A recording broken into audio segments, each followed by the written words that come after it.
زندگی کا کون کون سا موڑ آتا ہے اور وہاں ہمارے خوف الہی کا اندازہ ہو جاتا ہے۔ اللہ کے نبی صلی اللہ علیہ وسلم نے کردار بیان کیا تھا ایک مومن کا، ایک فاجر کا۔ حضرت عبداللہ ابن مسعود فرماتے ہیں ان المؤمن، مومن کا کردار یہ ہوتا ہے، مومن و ایمان والا وہ ہوتا ہے گناہ ہو جاتا ہے، یرا ذنوبہ، اپنے گناہ کو کیسا محسوس کرتا ہے، اپنے گناہ کو کس انداز میں دیکھتا ہے۔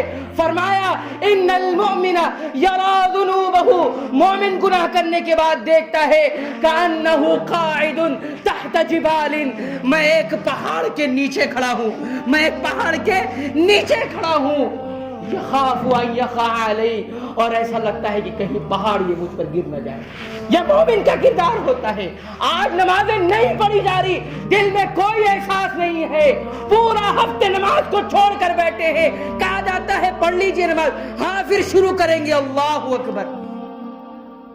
نبی رحمت نے فرمایا مومن کا کردار یہ ہوتا ہے، ایک گناہ ہو جاتا ہے لگتا ہے کہ پہاڑ کے نیچے بیٹھا ہوں اور کب پہاڑ میرے اوپر گر جائے۔ وَإِنَّ الْفَاجِرَ، ایک غیر ایمان والا، ایک فاجر و فاسق شخص جب وہ گناہ کرتا ہے کذباب، تو اس کو ایسا لگتا ہے جیسے ایک مکھی تھی مر علی انفہ، اس کی ناک پر آ کر بیٹھی تھی اور اس نے اڑا دیا۔ نبی رحمت نے اشارہ کیا کہ مکھی ناک پہ آ کے بیٹھے اس کو اڑا دیا۔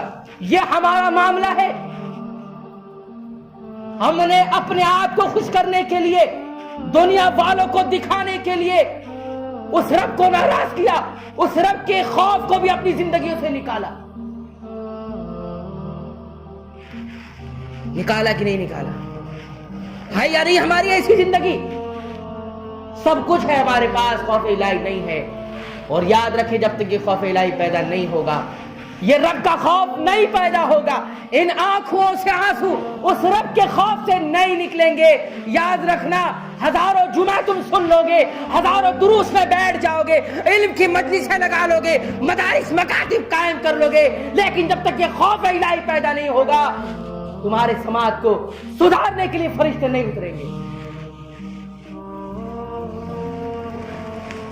عشق قاتل سے بھی، مقتول سے ہمدردی بھی، یہ بتا کس سے محبت کی جزا مانگے گا، اور سجدہ خالق کو بھی، ابلیس سے یارانہ بھی، سارے کام ابلیسوں سے، اور خالق کی سجدے کا دعویٰ بھی ہمارے پاس ہے، اور سارا یارانہ ابلیسوں سے ہے۔ حشر میں کس سے عقیدت کا صلہ مانگو گے؟ حشر میں کس سے مانگو گے جا کر؟